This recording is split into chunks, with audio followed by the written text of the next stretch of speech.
বিসমিল্লাহ ওয়াসসালাতু ওয়াসসালামু আলা রাসূলিল্লাহ ওয়া আলা আলিহি ওয়া সাহবিহি ওয়া সাল্লামা তাসলিমান কাসীরা আম্মা বাদ রাব্বি ইশরাহ লি সাদরি ওয়া ইয়াসসির লি আমরি ওয়াহলুল উকদাতাম মিন লিসানি ইয়াফকাহু কওলি।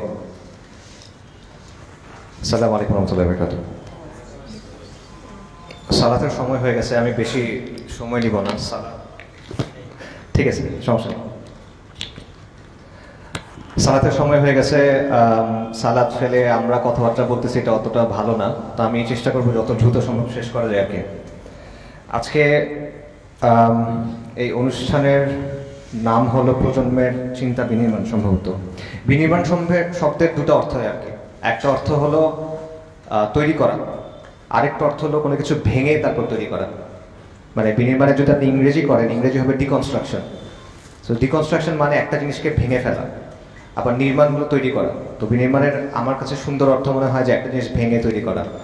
তো ভাঙার কাজটা আসলে একটু কঠিন, ভাঙার কাজটা এক অর্থে সহজ আবার, কিন্তু ভাঙার কাজটা একটু রুক্ষ আর কি।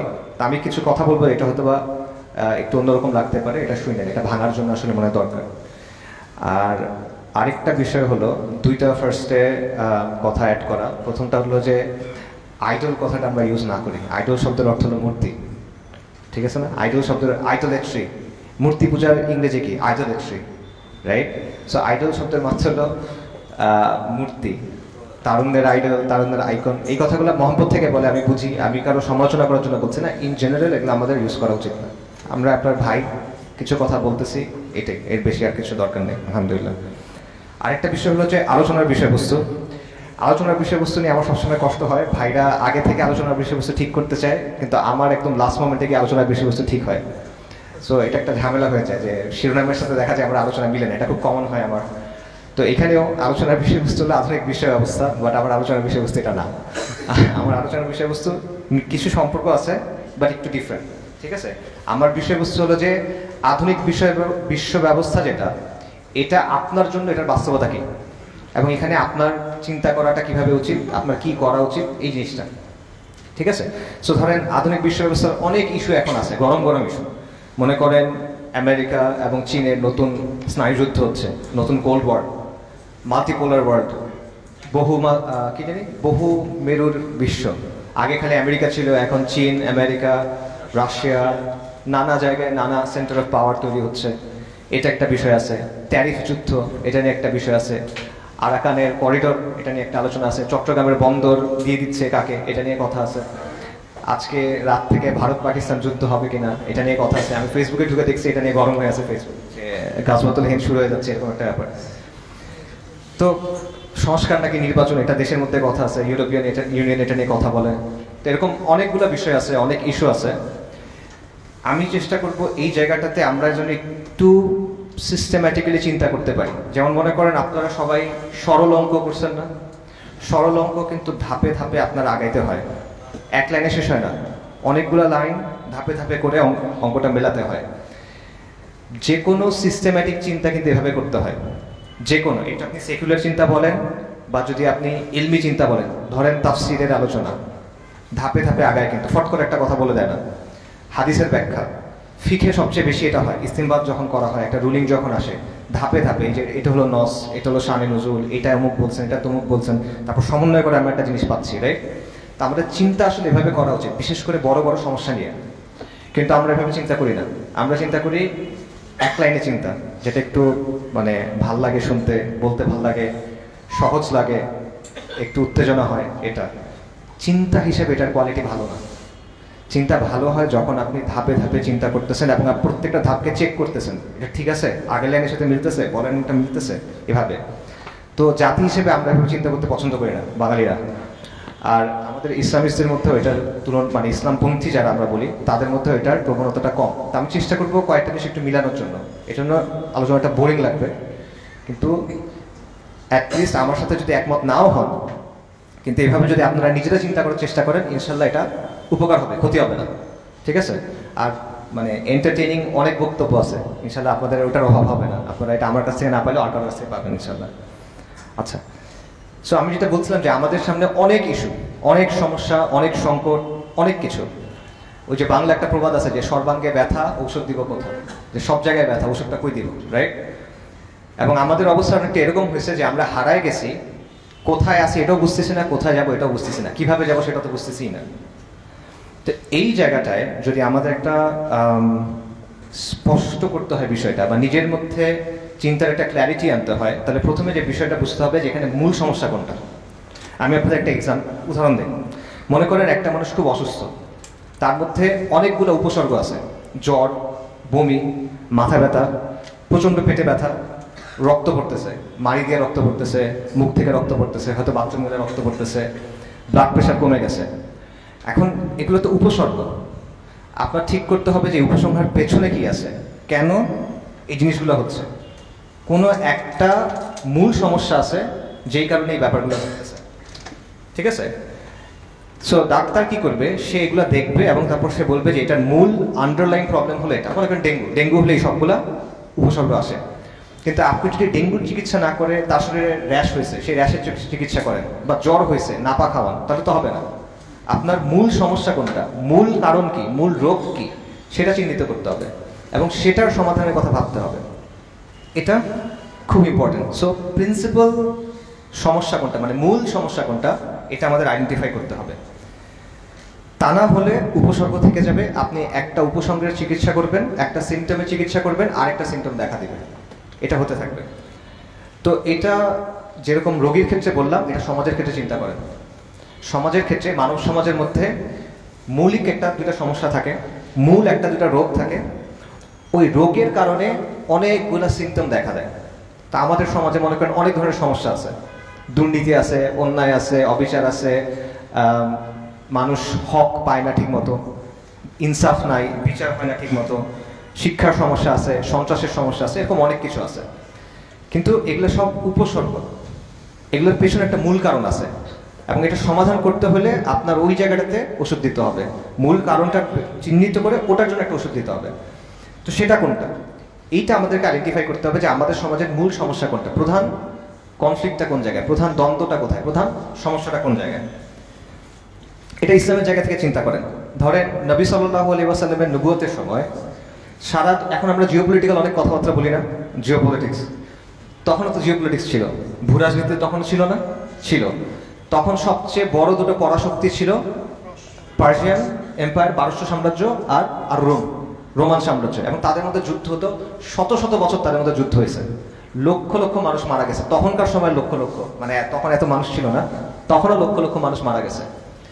এই ঝামেলা হচ্ছে। তারপর মনে করেন চীনে, এখন যেটা চীনে বিশাল সাম্রাজ্য ছিল, শত শত বছরের সাম্রাজ্য। চীনের সাম্রাজ্যের মধ্যে নিজেদের মধ্যে অনেক দ্বন্দ্ব লেগেছিল, বিভিন্ন রাজবংশ কে রাজা হবে এটা নিয়ে তাদের মধ্যে একটা বিভিন্ন ধরনের সংঘাত ছিল। ভারত তখন সমৃদ্ধ ছিল, মুশরিকদের শাসন ছিল, সেখানে তাদের মধ্যে অনেক সংঘাত ছিল। আফ্রিকার রাজাদের মধ্যে নানা সংঘাত ছিল। কুরাইশদের মধ্যে নিজেদের মধ্যে অনেক সংঘাত ছিল, এটা আমরা জানেন। বনু উমাইয়া, বনু হাশেম, এদের মধ্যে রেশারেশি ছিল না। আবু জাহেলরা ক্ষমতা মানে দাওয়াত গ্রহণ না করার একটা কারণ ছিল যে বনু হাশেমের কারণ নবুয়ত আমরা মানবো না, এরকম একটা কথা ছিল, রাইট? তো ওই সময়ের যদি পেপার থাকতো, ওই সময়ের যদি নিউজ চ্যানেল থাকতো, ওই সময়ের যদি মনে করেন নিউজ ওয়েবসাইট থাকতো, ওই সময়কার জিওপলিটিক্যাল আলাপ কি হতো, পারস্য নিয়ে, রোম নিয়ে, চীন নিয়ে, ভারত নিয়ে, রাজাবাজরাদের নিয়ে, অথবা বেশি থেকে বেশি হলে কুরাইশ বংশগুলোর মধ্যে যে সংঘাত সেটা নিয়ে। এখানে কিন্তু রাসূলুল্লাহ সাল্লাল্লাহু আলাইহি ওয়াসাল্লামের কথা আসতো না। পুরো পৃথিবীর মধ্যে আরব ছিল একটা ছোট জায়গা, যেটাকে কেউ গুরুত্ব দিত না। সেই আরবের মধ্যে হিজাজ ছিল একটা রুক্ষ জায়গা, এটা একটা কোনাকাঙ্ক্ষী জায়গা। এই জায়গার মধ্যে মক্কা একটা ছোট শহর, সেই শহরের মধ্যে একজন ব্যক্তি এসে বলতেছে তিনি নবী, এবং তিনি বলতেছেন যে আমি তোমাদেরকে মহাসত্যের দিকে ডাকতেছি, তোমরা এটা গ্রহণ করো। সাধারণভাবে বর্তমানে আমরা চিন্তা করি ওই হিসেবে এটা কোনো গুরুত্বপূর্ণ ঘটনা না, কিন্তু আজকে যখন আমরা ইতিহাস দেখি, ওই পারস্য সাম্রাজ্য, রোম সাম্রাজ্য বা যা যা কিছু আছে, এগুলো কিন্তু এখন আর ম্যাটার করে না। এখানে ইতিহাস বদলাই দিচ্ছে কে? রাসূলুল্লাহ সাল্লাল্লাহু আলাইহি ওয়াসাল্লাম। আরবের একটা কোনায় একটা দাওয়াত নিয়ে উনি আসছেন, বাট ওটাই ইতিহাসের গতি পরিবর্তন করে দিয়েছে। কেন? কারণ ওই সময়কার যে সংঘাতগুলো ছিল, এগুলোর কারণ কি ছিল? ক্ষমতা, রাজত্ব, তাই না? শক্তি, দুনিয়াবী স্বার্থ। কিন্তু নবী সাল্লাল্লাহু আলাইহি ওয়াসাল্লামের যে দাওয়াত ছিল, সেটার মূল জায়গাটা কি ছিল? ঈমান, তাওহীদ। ইসলামের সাথে জাহিলিয়াতের দ্বন্দ্ব, তাওহীদের সাথে শিরকের দ্বন্দ্ব, ঈমানের সাথে কুফরের দ্বন্দ্ব। এবং মানব ইতিহাসের শুরু থেকে এটাই তো স্টোরি। মানব জাতির শুরু থেকে যত ঘটনা ঘটছে, একটা গল্প বা সিনেমাতে মূল চরিত্র থাকে না, নায়ক থাকে, সে হলো মূল চরিত্র, আর নায়কের ফ্রেন্ড থাকে, নায়কের মনে করেন এলাকার বন্ধু থাকে যে লাস্টে গিয়ে মারা যায়, তারপর কিছু পার্শ্ব চরিত্র থাকে, এরকম থাকে না? তো মানব ইতিহাসের মূল চরিত্র কারা? আম্বিয়া কেরাম আলাইহিস সালাতু ওয়াস সালাম। এখানে সন্দেহ আছে কোনো? না, মানব ইতিহাসের মূল চরিত্র এটা, মানব ইতিহাসের মূল স্টোরি এটা। ইসলাম আর জাহিলিয়াতের দ্বন্দ্ব, যে কোনো সময়ে পৃথিবীতে মূল চরিত্র তারাই যারা ইসলাম এবং জাহিলিয়াতের যে দ্বন্দ্ব, এখানে ইসলামের পক্ষে আছে। মূল শক্তি তারাই, মূল চরিত্র তারাই যারা ইমান ও কুফরের দ্বন্দ্বে ইমানের পক্ষে আছে, রাইট? সো এই জিনিসটা বোঝা যে আলটিমেটলি এখানে মূল বিষয়টা, ইতিহাসের গতিপথ পরিবর্তনের যে ব্যাপারটা, সবচেয়ে ইম্পর্টেন্ট বিষয়টা সবসময় হলো ইমান এবং কুফরের দ্বন্দ্ব, তাওহীদ এবং শিরকের দ্বন্দ্ব, এটা বোঝা। ইব্রাহিম আলাইহিস সালামের সমাজে কি অন্য কোনো সমস্যা ছিল না? অনেক সমস্যা তো ছিল, থাকবে, যে কোনো সমাজে থাকে। উনি কি করলেন? উনি কি মূর্তি ভাঙলেন? কারণ ওটা মূল সমস্যা। ওই যে বললাম, আপনার মূল রোগ কোনটা আপনার বুঝতে হবে। ইব্রাহিম আলাইহিস সালাম বুঝছেন, উনি গিয়ে মূর্তি ভেঙে দিয়েছেন, রাইট? সো এটা হলো ডাক্তার, মানে ওই অর্থে ইব্রাহিম আলাইহিস সালাম বুঝছেন যে মূল সমস্যা এটা শিরক। সো শিরকটা এই করতে হবে, শিরকের বিরুদ্ধে বলতে হবে। উনি প্রতিষ্ঠা করতে পারেন নাই, ওনাকে হিজরত করতে হয়েছে, কিন্তু উনি এটা বলে দিয়েছেন স্পষ্ট করে, ঠিক আছে? এই বিষয়টা বোঝা। এবং সমস্ত আম্বিয়া কেরাম আলাইহিস সালাতু ওয়াস সালাম তাদের দাওয়া যদি দেখেন, দাওয়া কিন্তু এটাই, ওয়ালাকাদ বা'আসনা ফি কুল্লি উম্মাতির রাসূলান আন ইয়াবুদুল্লাহ ওয়াসতানিবুত তাগুত, যে প্রত্যেক কওমের কাছে আল্লাহ বলতেছেন আমি রাসূল পাঠাইছি, তাদের দাওয়া ছিল আন ইয়াবুদুল্লাহ ওয়াসতানিবুত তাগুত, আল্লাহর ইবাদত করো, তাগুতকে বর্জন করো। তাগুত মানে মিথ্যা ইলাহ, যার উপর আল্লাহর, যেটা শুধুমাত্র আল্লাহর জন্য নির্দিষ্ট, এটা যখন কারোর উপর প্রয়োগ করা হয়, সেটা গ্রহণ করে যখন, সেটাতে খুশি হয় যখন, তখন সে তাগুত। এই জিনিসটা বোঝা। সো এই বিষয়টা যদি আমরা আমাদের সমাজে আনি, যে আমাদের সমাজের মূল সমস্যা কোনটা, আমাদের মূল অসুখ কোনটা, এই জায়গা থেকে এখন মেলা। আমাদের সমাজের মূল সমস্যার জায়গাটা তো ওটাই ভাই, ইমান বনাম কুফরের যে সংঘাত, তাওহীদ বনাম শিরকের যে সংঘাত, ইসলাম বনাম জাহিলিয়াতের যে সংঘাত, সেই জিনিসটা। এখন এটা আমাদের সামনে কিভাবে আসে? আমাদের সমাজে তো ওই অর্থে মূর্তি পূজা নাই এখন, যেরকম ইব্রাহিম আলাইহিস সালামের সময় ছিল, অথবা রাসূলুল্লাহ সাল্লাল্লাহু আলাইহি ওয়াসাল্লামের সময় কাবার সামনে 360টা মূর্তি ছিল। এখন তো সেটা নাই। তো এখন এটা কি? এখন এটা হলো গায়রুল্লাহ শাসন, যেটা মূল সমস্যা আপনার।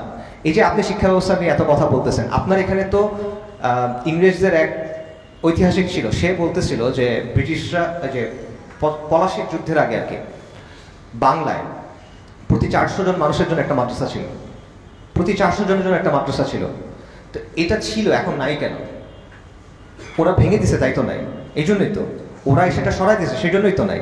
আমরা যখন বলি যে মুসলমানের ঘরে জন্ম হয় কিন্তু সে কুফরের উপর থাকে, এটা কেন হয়? কারণ তার শিক্ষাটা ওইরকম, কারণ তার সমাজটা ওইরকম, কারণ তার সংস্কৃতিটা ওইরকম, রাইট? তো এগুলাকে ধরে রাখছে কে? এই জিনিসটাকে ধারণ করে আছে কে? শাসন ব্যবস্থা। শাসন ব্যবস্থা যদি এটার পৃষ্ঠপোষকতা না করতো, তাহলে তো আপনি এটা সরাই দিতে পারতেন। কিন্তু শাসন ব্যবস্থার কারণে এই জিনিসটা টিকে আছে।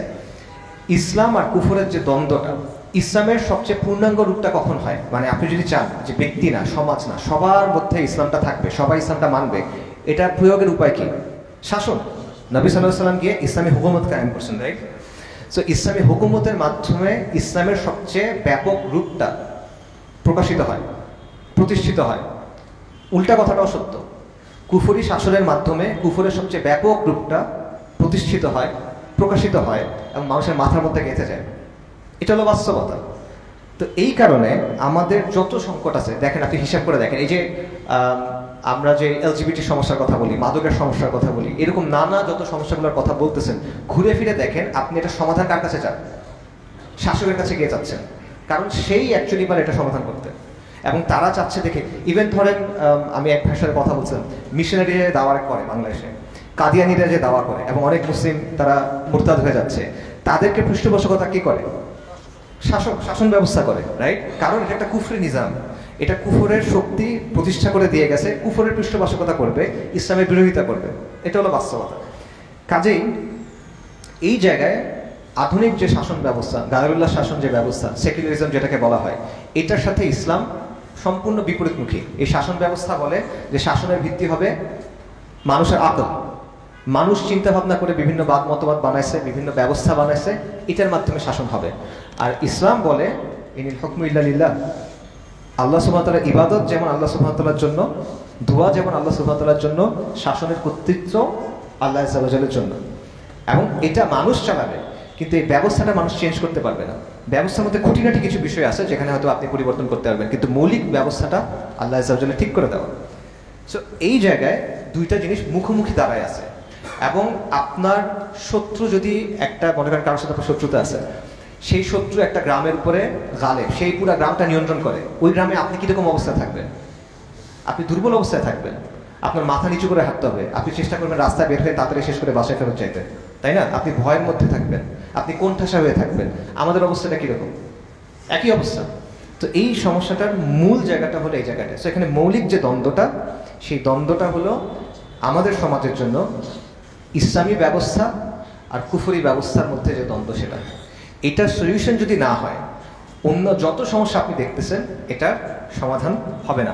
আমাদের সমাজের মতাদর্শিক যে দ্বন্দ্বগুলো আছে এগুলো দেখেন। মনে করেন কিছুদিন আগে নারী কমিশন, এটা নিয়ে অনেক আলাপ আলোচনা হলো। তারা যে কথাগুলো বলতেছে এগুলোতে একটা আকিদা থেকে আসতেছে। ওটা আকিদাটা কি? এটা কুফরের আকিদা, যেটা পশ্চিমা বিভিন্ন মতবাদ মতাদর্শ এই জায়গা থেকে আসতেছে। তারপর মনে করেন এই যে আওয়ামী লীগের শাসনের সময় পুরো বাংলাদেশের মানুষ এত কষ্ট হলো, তাদের আদর্শিক ভিত্তিটা কি? বাংলাদেশি বাঙালি জাতীয়তাবাদ, রাইট? এটা একটা মতবাদ তাদের, এটা একটা আকিদা তাদের। তারপর মনে করেন শাহবাগের কথা আমরা বলি, যে শাহবাগের সাথে আমাদের যে সমস্যা, শাপলা বনাম শাহবাগ ইত্যাদি ইত্যাদি। শাহবাগের তো একটা আকিদাগত ভিত্তি আছে, তারা তো একটা বিশ্বাসের উপরে কাজ করে, তাই না? সেই বিশ্বাসটা কি? আবারও দেখেন কুফরের একটা অংশ। তো এই সবগুলোর গোড়াটা কোথায়? এই সবগুলোর গোড়াটা হলো এই যে কুফরি নিজাম, যেটা আমাদের উপর ফিরিঙ্গি কাফেররা এসে চাপাই দিয়ে গেছে, এবং এটা এখনো পর্যন্ত আমাদের উপরে আসে। তো আমরা যদি চাই যে এই সমস্যাগুলোর সমাধান করতে, ওই যে আপনি যদি মূল রোগের সমাধান করতে চান, তাহলে আপনার এই জায়গাটার সমাধান করতে হবে। এটা সহজ না, এটা সহজ না, এটা একদিনে হবে, রাতারাতি হবে, এটা আমি বলতেছি না। কিন্তু আমি বলতেছি আপনার তোকে বুঝতে হবে ভাই। আপনার মনে করেন কিডনি নষ্ট, আপনি চামড়ার মধ্যে ওষুধ লাগাইতেছেন, লাভ নাই তো। আপনার আগে একটু বুঝতে হবে যে আমার কিডনিটা নষ্ট, আমার কিডনিটার একটা সলিউশন করা লাগবে। পারবো কি না পারবো এটা ভিন্ন কথা, অ্যাটলিস্ট বুঝতে তো হবে আমার সমস্যাটা কোন জায়গায়। সো এইটা আর কি বিষয়টা। এবং আমরা যদি নবীদের দাওয়া, নবী যে দাওয়াটা আলাইহিস সালাতু ওয়াস সালাম, তাদের দাওয়া অনুসরণ করতে চান, তাদের দাওয়া কিন্তু সবসময় এই মৌলিক জায়গাটায় কাজ করছে। এটা ছেড়ে দিয়ে অন্যদিকে কাজ করেন নাই। ঠিক আছে, অন্য জিনিসও তারা করছেন, তারা সমাজের ইসলাহ করছেন, আমর বিল মারুফ নাহিল মুনকার করছেন, কিন্তু তারা কেউ এই মৌলিক বিষয়টা ছেড়ে দেন নাই। আমাদের সমস্যা হচ্ছে আমরা অন্য অনেক কাজ করতেছি, কিন্তু এই মৌলিক কথাটা ছেড়ে দিচ্ছি। মানে সব নবীর যে মিশন, এই মিশনের শুরু তো দাওয়া থেকে নাকি, মানে ওয়াহি থেকে, তারপর দাওয়া থেকে। তো আপনার এবং দ্বীন ইসলামের ক্ষেত্রে কোনো দল, কোনো মানহাজ, কোনো মানে যতগুলা এই যে মাক্তাবাতুল ফিকর আছে, স্কুল অফ থট আছে, বিভিন্ন ধারা আছে না, কেউ দাওয়াকে অস্বীকার করে না। সবাই বলে দাওয়া করতে হবে, রাইট? যারা জিহাদের কথা বলে তারা দাওয়ার কথা বলে, যারা অন্য জিনিস বলে সবাই দাওয়ার কথা বলে। দাওয়ার ভিত্তিটা কি হবে? এটা দেওয়ার ভিত্তি হতে হবে আপনার, যেটা মৌলিক যে দ্বন্দ্ব সেই জায়গাটাতে। তো এই বিষয়টা বোঝা। এবং এইখানে আমাদের মধ্যে একটা বড় কনফিউশন আছে, সেটা হলো আমাদের মধ্যে অনেকেই আমরা মনে করি যে আমাদের মূল সমস্যাটা হলো হিন্দুত্ববাদের সাথে মুসলিমদের, অথবা হিন্দু বনাম মুসলিম দ্বন্দ্ব। না, ব্যাপারটা এরকম না, আমি এটা একেবারেই মনে করি না। কেন দেখেন, কারণ উপমহাদেশে মুসলিমরা একবার যখন প্রতিষ্ঠিত হয়েছে, এরপরে হিন্দুরা আমাদের পরাজিত করতে পারে নাই। হিস্ট্রিতে নাই, খুঁজে দেখেন, একবারও তারা আমাদের পরাজিত করতে পারে আলহামদুলিল্লাহ। শুধুমাত্র সুলতানি শাসনের সময় 2-3 বছরের জন্য রাজা গণেশ নামে এক রাজা ছিল, সে চক্রান্ত করে ইলিয়াস শাহী বংশের একজন রাজাকে মেরে ফেলছিল। সে ক্ষমতায় আসছিল এবং সেই সময় সে অনেক আলেমদের অত্যাচার করছিল, আলেমদের ডুবাই মারছিল, এটসেট্রা এটসেট্রা, কিন্তু সেও টিকে থাকতে পারে নাই। এই আওরঙ্গজেবকে কোনো হিন্দু পরাজিত করতে পারছে? টিপু সুলতানকে কোনো হিন্দু পরাজিত করছে? সিরাজউদ্দৌলাকে কোনো হিন্দু পরাজিত করছে?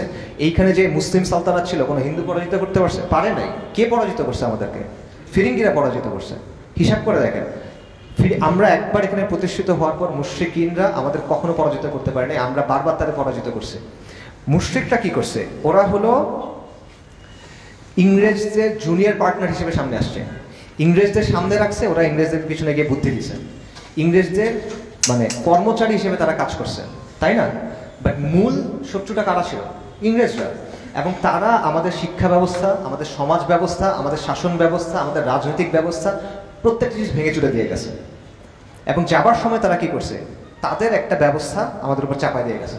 এখনো পর্যন্ত আপনি কি বেদের শাসনে আপনি শাসিত হন? এখন দুনিয়াতে কোনো মুসলিম আছে যাকে বুঝাই শুনে আপনি এরকম বলতে পারবেন যে ভাই ঠিক আছে আসো বেদ দিয়ে আমরা শাসন করি? ইম্পসিবল। যেই মুসলিম মদ খায়, জেনা করে, তাকে আপনি এটা কনভিন্স করতে পারবেন না যে আসো বেদের শাসন দিয়ে আমরা শাসন করি, কিন্তু সে কিন্তু ঠিকই সেকুলারিজম গ্রহণ করছে। বোঝেন কোনটা বেশি সমস্যাজনক? আমাদের উপর যারা শাসকরা ছিল, যে হাসিনা ওকে হিন্দু নাকি, তো সে তো তাহাজ্জুদ পড়ে তার বক্তব্য অনুযায়ী, তাই না? যে বাংলাদেশ খেলা জেতার জন্য সে মোনাজাত ধরে, রাইট? এরকম তো একটা অবস্থা। কিন্তু তাহলে এই কুফরের শাসন কেন? কারণটা হলো হাসিনা জীবনে বলতে পারতো যে আমি হিন্দুত্ববাদ দিয়ে শাসন করবো, ইম্পসিবল, বাংলাদেশের কেউ বলতে পারবে না। কিন্তু সে আপনাকে কুফর দিয়ে ঠিকই শাসন করতেছে। কেন? কারণ ওটা হলো ফিরিঙ্গিদের নিজাম, সেটা দিয়ে, ইংরেজদের নিজাম দিয়ে, সাদা মানুষদের নিজাম দিয়ে, ওদের নিজামটা দিয়ে আমাদের শাসন করতেছে। সো এই বিষয়টা বোঝা যে আমাদেরকে ইন জেনারেল আমি মনে করি না যে হিন্দুদের যেই হিস্ট্রি যদি আপনি দেখেন, বাংলা এখানকার যে মানে হিন্দুত্ববাদী যে শক্তি, তাদের হিস্ট্রি যদি দেখেন, তারা তাদের ধরনটা হলো, সবার থেকে একটা স্টাইল থাকে। তাদের স্টাইলটা হলো আপনি যখন দুর্বল, সে আপনাকে পেছন থেকে সাইড থেকে আপনাকে অ্যাটাক করার চেষ্টা করবে, একদম ওপেনলি অ্যাটাক করা, এই জিনিসটা তাদের মধ্যে নাই। অনেক মানুষ বলে ভারত অ্যাটাক করবে, এই করবে, সে করবে, আমি এটা একেবারেই মনে করি না। ওদের মেন্টালিটিটা এরকম না। ওদের যারা তাত্ত্বিক আছে, যেমন ধরুন চাণক্য, কৌটিল্য, আপনারা পড়ে দেখেন, ওদের লড়াই করার স্টাইলটা এটা না, ওদের ফিলোসফি এটা না। ওদেরটা হলো আপনি দুর্বল যখন, যখন সে জানে সে আপনাকে হারাতে পারবে, তখন অ্যাটাক করে। আপনি ভারতের যে ভিডিওগুলো দেখবেন যে জয় শ্রীরাম বলে মেরে ফেলে, আপনি দেখেন মানে মানে বড় সড়ো সাইজের কোনো মুসলিমকে গিয়ে ওরা বলে, কাকে বলে? এটা বুড়া মানুষ, একটা বাচ্চা মেয়ে, একটা বাচ্চা ছেলে, ওরা 10 জন, ওরা 1 জন, রাইট? এবং ইভেন ওই যে যখন দাঙ্গা হয়, ওই সময় যখন মুসলিমরা 3-4 জন মিলে যখন ঘুরে দাঁড়ায়, ওরা কিন্তু পালা যায়। এটা রিয়ালিটি ভাই। কিন্তু আপনার বুঝতে হবে আপনাকে আটকায় রাখছে কি? আপনাকে আটকায় রাখছে হলো এই সেকুলার যে শাসন ব্যবস্থা, সেই জিনিসটা। তো এই জায়গাটাতে আমরা ভুলটা করি, আমরা মনে করি যে আমাদের মূল সমস্যা হলো ভারতীয় আগ্রাসন বা হিন্দুত্ববাদ। এটা সমস্যা, অবশ্যই সমস্যা, আমি বলতেছি না যে এটা আমাদের সমস্যা না, বাকি মূল প্রবলেমটা বোঝেন। আমরা এই ভুলটা একবার অলরেডি করছি। কখন করছি? দেশভাগের সময়। দেশভাগের সময় কি হয়েছে? আপনি মুসলিম ইসলামকে নেন নাই, আপনি মুসলিম পরিচয়টা নিয়েছেন। এটা নিয়ে আপনি একটা জিনিস বানাইছেন মুসলিম জাতীয়তাবাদ, মুসলিম লীগের যে আইডিওলজি ছিল। মুসলিম লীগ তো সফল হয়েছে, পুরো উপমহাদেশে সবাই তাদেরকে সাপোর্ট দিয়েছে। পাকিস্তান গঠন হয়েছে, পাকিস্তান গঠনের 15 বছরের মধ্যে মুসলিম লীগের রাজনীতি নাই হয়ে গেল কেন? কেন হইলো বলেন? পাকিস্তান গঠনের 24 বছরের মধ্যে দেশটা ভেঙে গেল কেন বলেন? কারণ ওই যে আদর্শটা, এই আদর্শটার ওই ভিত্তিটা নাই যেটা দেশ আপনাকে আটকায় রাখবে। দিন ইসলামের উপর যখন কায়েম হয়েছে, কত কিছু ঘটছে। এই দিন ইসলাম কায়েম ছিল, মুসলিমদের শাসন কায়েম ছিল, মুসলিমদের সম্মান, মর্যাদা, ইজ্জা, কুওয়া কায়েম ছিল। কিন্তু এই জিনিস দিয়ে আমরা 24 বছরে টিকতে পারি না কেন ভাই? কারণ এটার ভিত্তিটা দুর্বল। দুর্বল ভিত্তির উপর যে জিনিস তৈরি হয় সেটা কি হয়? এটা দুর্বলই হয়। সে এই বিষয়টা বোঝা। এই জন্য আমি বলবো যে এই ব্যাপারটা আমাদেরকে মাথায় রাখা উচিত যে আমাদের মূল সমস্যা কোথায়। শুরুর কথায় যাই, শেষ করার জন্য। এই যে আমাদের সামনে অনেকগুলো সমস্যা, এটার সমাধান কিভাবে হবে? সমস্যা 2 ধরনের হয়, মোটা দাগে 2 ধরনের। একটা হলো অভ্যন্তরীণ সমস্যা, একটা হলো বাহ্যিক সমস্যা। অভ্যন্তরীণ সমস্যা কি? জুলুম, দুর্নীতি, মাখলুকের হক আদায় হয় না, যারা শাসন করে এদের মধ্যে ইনসাফ নাই, তারপর মনে করেন সমাজের মধ্যে অবক্ষয় হচ্ছে, নীতি নৈতিকতার সংকট আছে, ইত্যাদি ইত্যাদি। এগুলো হলো অভ্যন্তরীণ সংকট। বাহ্যিক সংকট কি? হিন্দুত্ববাদ, এই যে আরাকান আর্মি টাইপের এই টাইপের জিনিসপত্রগুলো, ভারতীয় আগ্রাসন, পশ্চিমা আগ্রাসন, ইত্যাদি ইত্যাদি। এটা হলো বাহ্যিক আগ্রাসন। এখন এই যে সমস্যা, এই দুটো সমস্যার সমাধান কিভাবে হবে? এখন আপনি আমাকে বলেন, আপনার ঘরের মধ্যে সমস্যা আছে, বাইরের সমস্যা আছে, আগে আপনি কোনটা সমাধান করবেন? ঘরেরটা সমাধান করবেন। সিম্পল। আপনার ঘরের ভিতটা যখন মজবুত হবে, তখন এই ঘরটাকে দুর্গ বানায় আপনি আরেকজনের বাইরের সমস্যার সাথে মোকাবেলা করতে পারবেন। ঘরের সমস্যার সমাধান যদি না হয়, তাহলে আপনি ঘরেরটাও পারবেন না, বাইরেরটাও পারবেন না। যে একুল উকুল দুইকুল হারাবেন আপনি, রাইট? এটা বাস্তবতা। জাহাজ ঠিক আছে, ক্যাপ্টেন নাই, গন্তব্যে পৌঁছাতে পারবেন? জাহাজ ঠিক আছে, কম্পাস নাই, পৌঁছাতে পারবেন? পারবেন না। হাসিনার সময় আমাদের তো বিশাল সেনাবাহিনী ছিল, আমরা ভারতের প্রক্সি রাষ্ট্র কেমনে হইলাম বলেন? কেমনে হইল? আমাদের তো এখনো বিশাল সেনাবাহিনী আছে, অনেক কিছু আছে, জুলাইয়ের চেতনা এই সেই আছে। তাহলে আমরা কেন আমেরিকানদের যে এজেন্ডা সেটা বাস্তবায়ন করা হচ্ছে কেন এখন? আমাদের স্বকীয়তা নাই কেন? সেম কারণে, কারণ আপনার ভিতটা মজবুত না। আর গাজ্জালির একটা কথা আছে, ইমাম আল গাজ্জালির একটা কথা আছে, সেটা হলো সমাজের ভিত্তি হলো দিন, আর শাসক হলো অভিভাবক। যেটার ভিত্তি নেই ওটা কি হয়? ধসে পড়ে। আর যেটার অভিভাবক নয় সেটা কি হয়? হারায় যায়, রাইট? সো আপনার সমাধান হইল আপনার একটা মজবুত ভিত্তির উপরে আগে শাসনটা আনতে হবে। মজবুত ভিত্তি কি? ইসলাম। ইসলামের ভিত্তির উপরে আপনি যখন শাসন আনবেন, তখন আপনি এই সমস্যাগুলো সমাধান করতে পারবেন। তখন আপনি বাহ্যিক যে সমস্যাগুলো সেগুলো সমাধানের দিকে যেতে পারবেন। এইটা হলো আমাদের মূল সমস্যা। সো এখানে ফাইনালি একটা কথা বলি যে আপনি যে ইসলামের ভিত্তির উপর সমাজকে আনবেন, এখন তো ইসলামের ভিত্তির উপর নাই, রাইট? এ তো স্পষ্ট।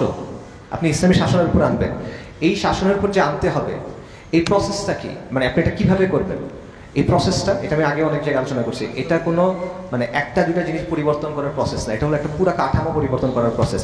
ফিরিঙ্গিরা যখন আমাদের উপর এসে ওদের কাঠামো চাপা দিচ্ছে, এটা কিন্তু মানে ছোটখাটো দু একটা পরিবর্তন তারা করে নাই, মানে একটা বাড়ি আছে আর বাড়ির রংটা পরিবর্তন করে দিলাম, ব্যাপারটা কিন্তু এমন না। সে বাড়িটা ভেঙে দিয়ে আরেকটা বাড়ি বানাইছে ওখানে, রাইট? সো এই টাইপের পরিবর্তন লাগে, এটাকে বৈপ্লবিক পরিবর্তন বলে, যে আপনার এই ধরনের একটা পরিবর্তন লাগবে। কাজেই আমাদের যে সমস্যা, এটা সমাধান করতে হলে আপনার তিনটা জিনিস লাগবে আলটিমেটলি, ঠিক আছে? আপনার প্রথমে বৈপ্লবিক পরিবর্তন লাগবে, যার মাধ্যমে আপনি ইসলামী শাসন আনতে পারবেন। তারপর আপনি বাহ্যিক যে সমস্যা আছে সেগুলোর মোকাবেলা করতে পারবেন, এর আগে না, ঠিক আছে?